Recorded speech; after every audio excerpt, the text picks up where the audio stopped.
크게 아멘으로 화답합니다. 할렐루야.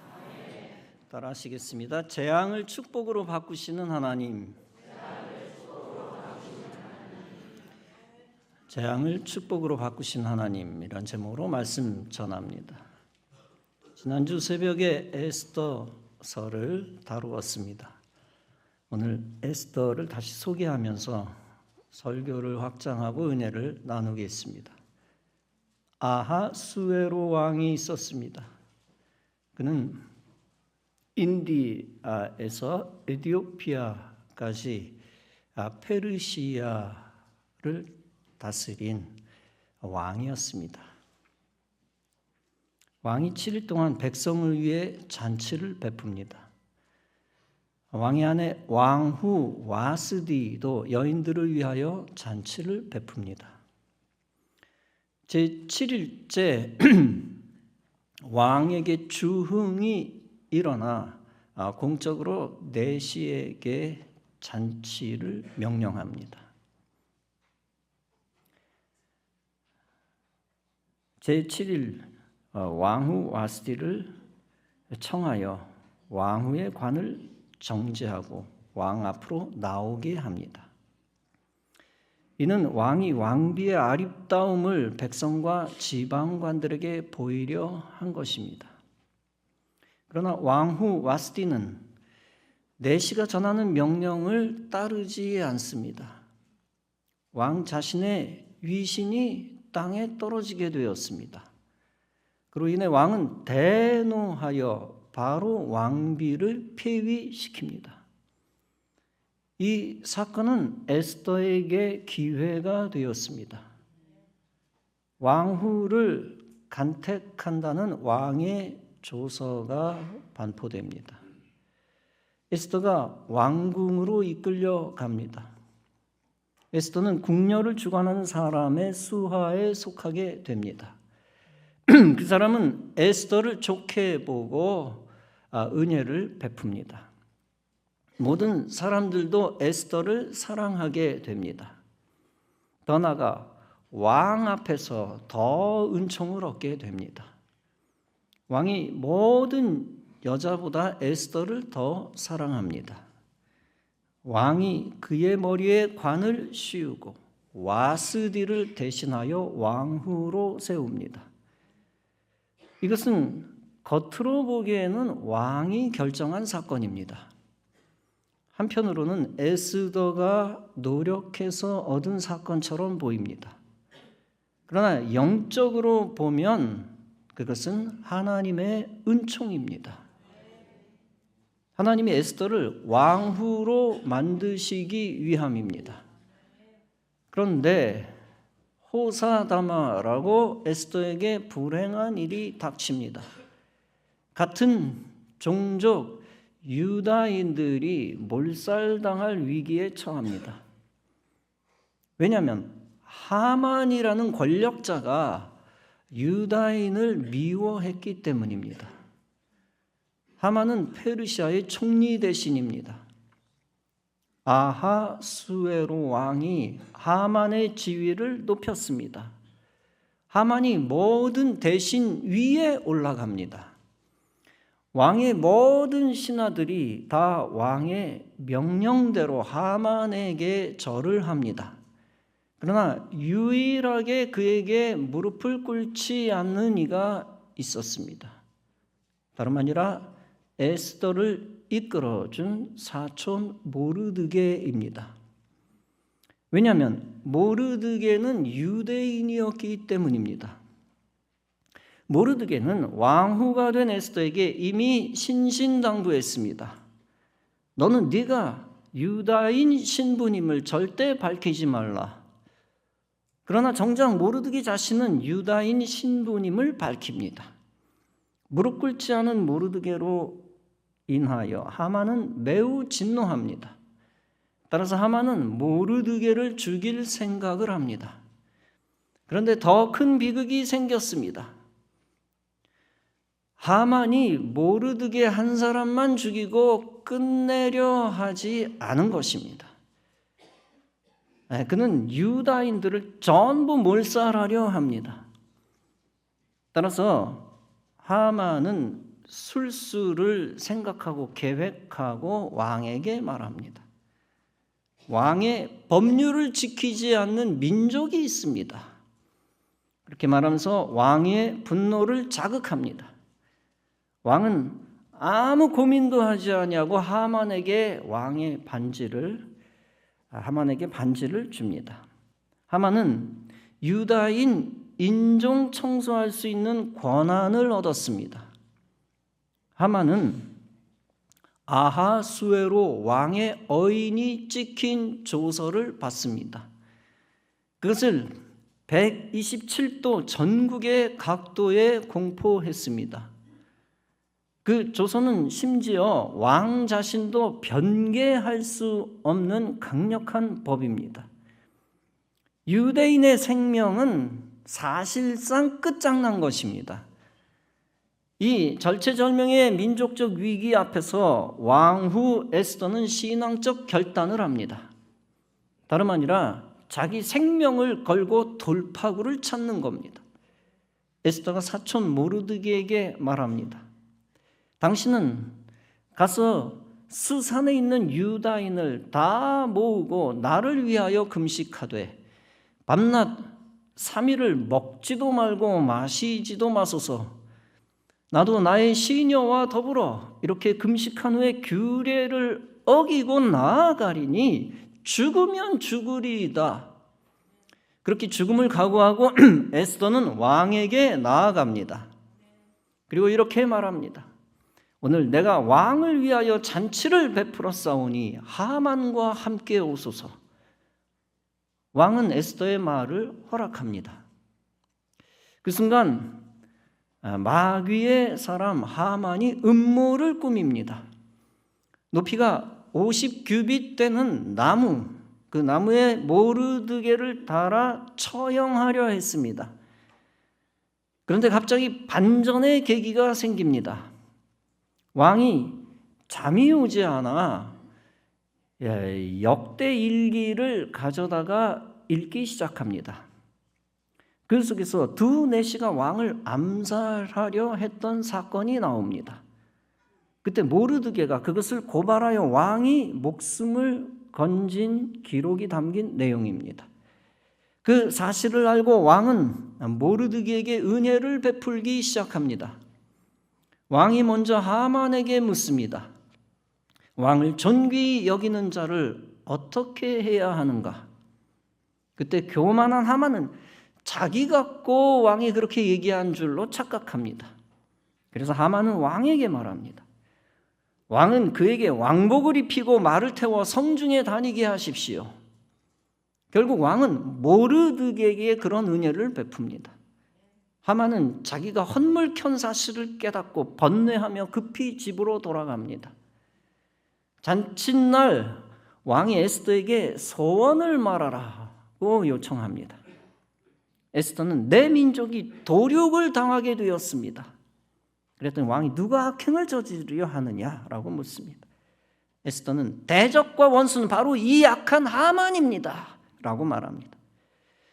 하만은 사태가 역전된 것을 알고 에스더에게 생명을 구합니다. 왕이 노하여 말합니다. 이 자가 궁중 내 앞에서 왕후를 강간까지 하고자 하는구나. 그 말을 마치자마자 무리가 하만의 얼굴을 감싸버립니다. 본문에서 왕은 나무에 하만을 달라고 명령합니다. 하만이 모르드게를 달려고 준비했던 바로 그 나무입니다. 자기가 만든 형틀에 자기가 그대로 달려 죽게 된 것입니다. 이렇게 왕이 하만을 처형하니 왕의 노가 그칩니다. 여기서 우리가 알 수 있는 것이 있습니다.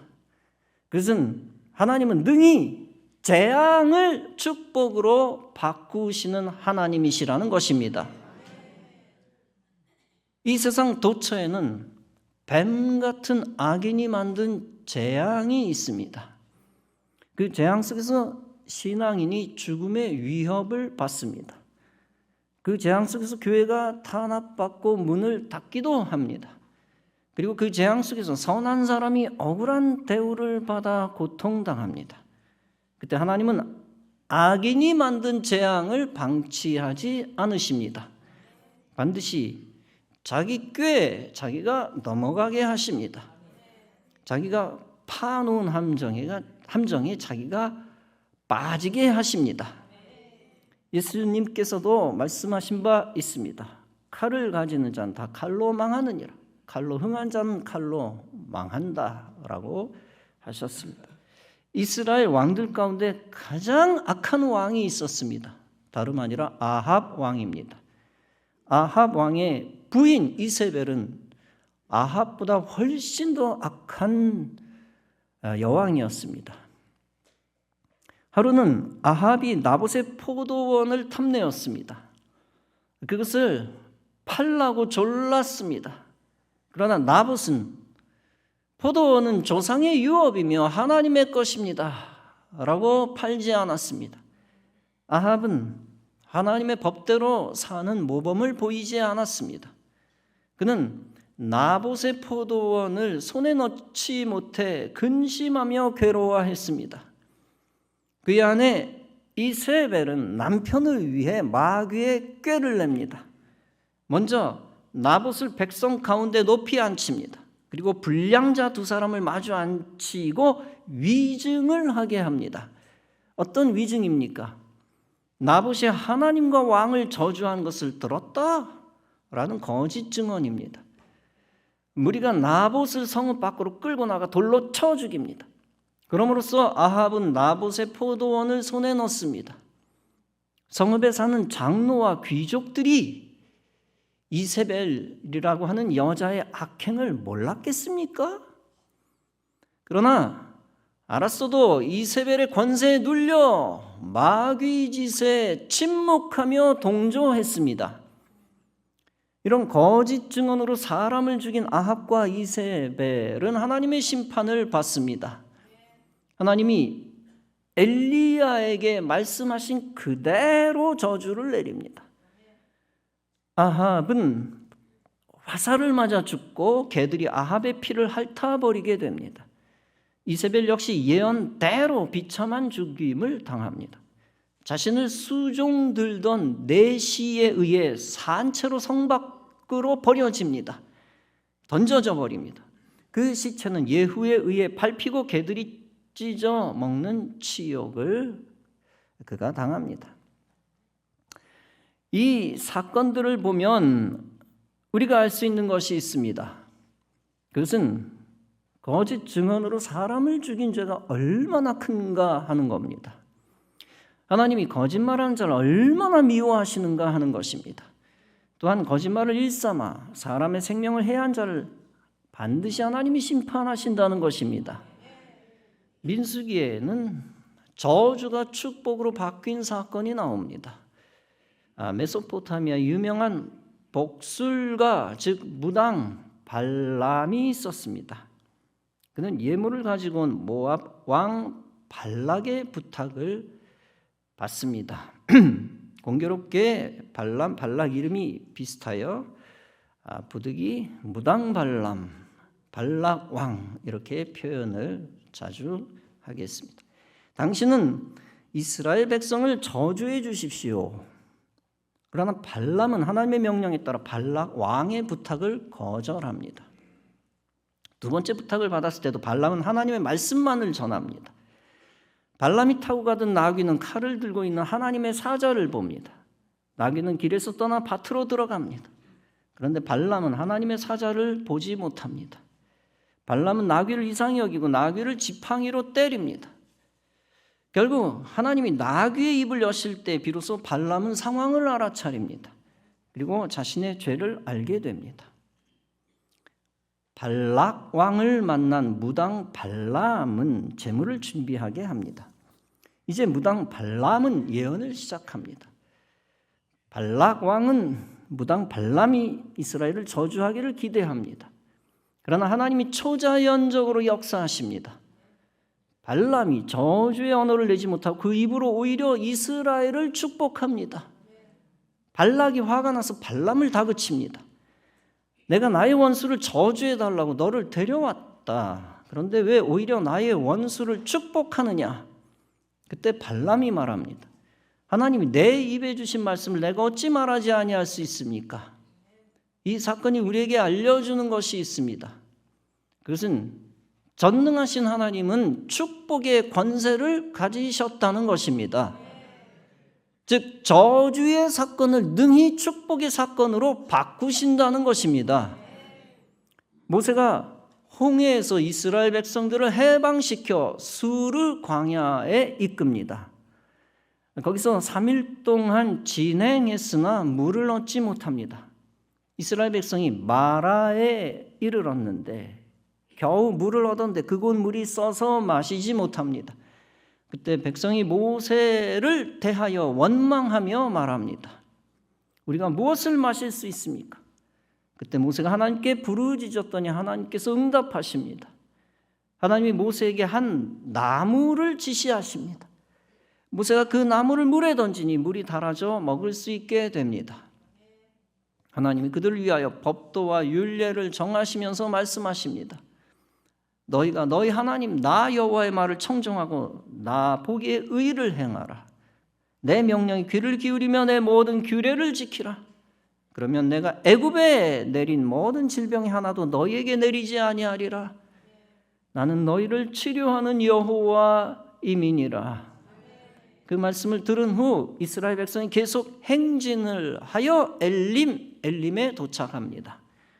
그 엘림에는 물샘 즉 오아시스 12과 종려나무 70개가 있습니다. 그들이 그 물 곁에 장막을 칩니다. 이 사건 속에서 역시 우리가 알 수 있는 것이 있습니다. 그것은 하나님이 해방시키신 백성들을 책임지신다는 것입니다. 그들을 재앙 속에 방치하지 않으신다는 것입니다. 저주와 죽음의 상황에서 또다시 건져주시고 가나안으로 이끄신다는 것입니다. 최악의 위기 상황을 최고의 안식과 평안의 상황으로 바꾸신다는 것입니다. 만약 하나님이 그들을 애굽에서 해방시키지 않으셨다면 어떻게 되었을까요? 그들이 쓴물을 마시든 굶어 죽든 책임지지 않았을 것입니다. 그러나 그들은 마지막에는 가나안으로 가야 하는 백성들입니다. 따라서 하나님은 그들을 저주의 땅에 버려두지 않으셨습니다. 반드시 해방된 자답게 저주의 상황에서 또다시 해방되게 하셨습니다. 다시 생명과 축복의 기회를 주셨고 약속의 땅 가나안으로 이끄셨습니다.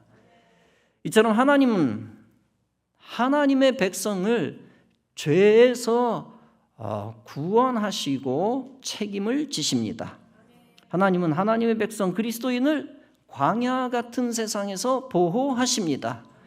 하나님은 그리스도인을 불신앙과 저주에서 다시금 해방시키십니다. 그리고 그 백성을 영원한 가나안 천국으로 이끄십니다.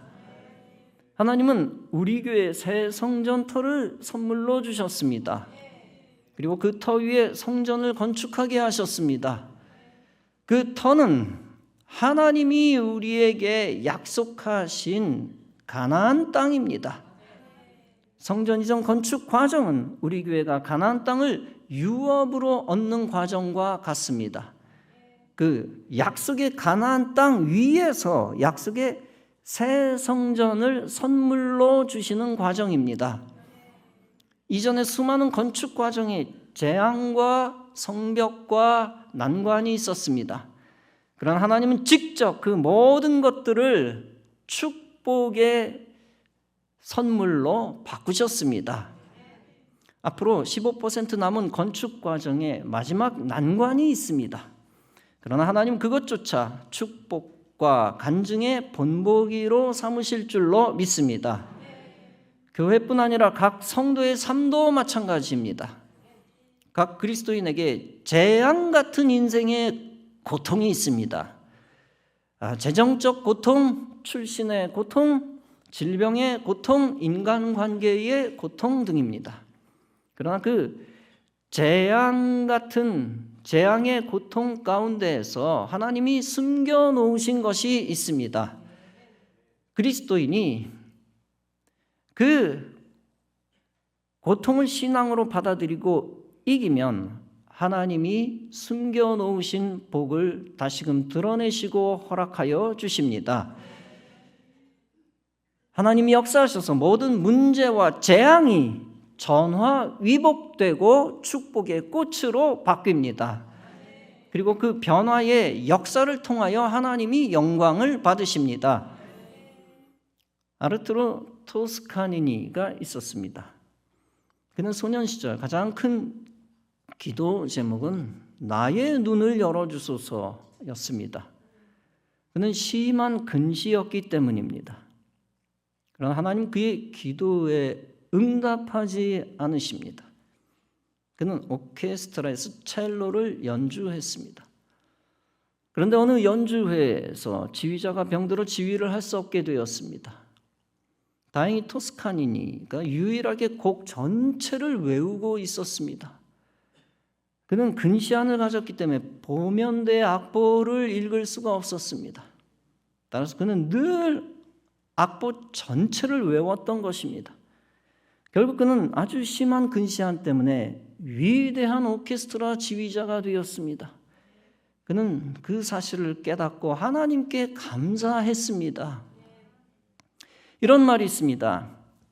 Man's extremity is God's opportunity. 즉 인생의 위기는 하나님의 기회이다 입니다. 아무리 인생이 재앙을 맞아도 하나님은 재앙을 축복의 도구로 사용하십니다. 우찌무라 간조는 이런 말을 했습니다. 성도의 기도는 모두 응답받는다. 다만 기도자의 뜻대로가 아니라 하나님의 뜻에 의해 응답받는다. 미국 남부의 엘라바마주는 땅콩 생산지로 유명합니다. 그곳 엔터프라이즈라는 작은 도시가 있습니다. 그 도시에 있는 어느 재판소 앞에는 이상한 글귀가 새겨진 비석이 있습니다. 그 비문의 내용은 다음과 같습니다. 우리는 목화를 갉아먹었던 벌레에게 감사한다. 이 벌레는 우리에게 번영의 기회를 주었고 하면 된다는 신념을 주었다. 목화 벌레들이여, 다시 한번 너희들의 수고에 감사한다. 이 비석이 새겨진 유래가 있었습니다. 본래 엘라바마는 목화 생산지였습니다. 그런데 1895년 목화벌레들이 침공하여 모든 목화밭이 초토화되었습니다. 흉작으로 주민들은 기근과 실직의 아픔을 겪었습니다. 그러나 그들은 엄청난 재앙 앞에서 좌절하지 않았습니다. 그들은 새로운 길을 찾기 위해 노력했습니다. 그 결과 그들은 그 넓은 옥토에 땅콩을 심기 시작해 풍성한 수익을 냈습니다. 그들은 따라서 후손의 전화위복의 감격을 비석을 통해 후손에 알려주었습니다. 여러분, 이 땅의 모든 사고 사건에 분명 재앙이 있습니다. 인간이 만든 재앙, 즉 인재도 있고 천재지변도 있습니다. 한편으로는 인재와 천재지변이 합작을 일으키는 경우도 있습니다. 최근에 전국적인 화재 사건은 이 땅의 큰 재앙입니다. 우리나라 국토를 화마가 핥히고 지나갔습니다. 이 재앙 속에서 전 국민이 여러 가지 감정을 복합적으로 갖습니다. 안타까움과 불쌍히 여기는 마음과 슬픔과 분노뿐 아니라 우울감까지 느낍니다. 왜 이 지경이 되어야 하는가? 국가적 국민적 절망감도 있습니다. 그러나 그중 많은 교회가 NGO 단체를 통해 재난당한 자를 돕고 있습니다.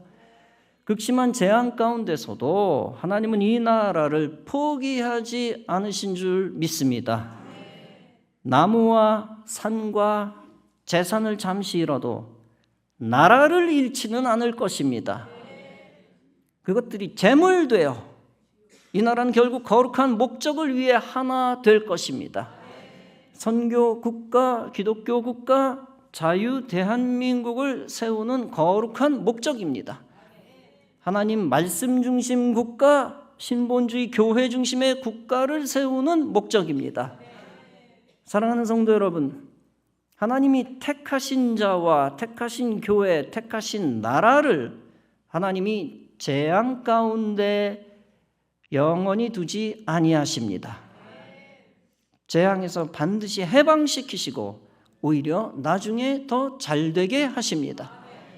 약속을 지키시고 약속의 영광을 선물로 예비하시는 하나님입니다. 사명 있는 교회와 사명 있는 성도, 사명 있는 나라의 재앙을 축복으로 바꾸시는 하나님입니다. 그 하나님을 끝까지 신뢰하고 우리 앞에 재앙을 이겨 축복의 열매를 체험하는 성도 여러분 다 되어지시기를 주님의 이름으로 축원합니다. 기도하시겠습니다.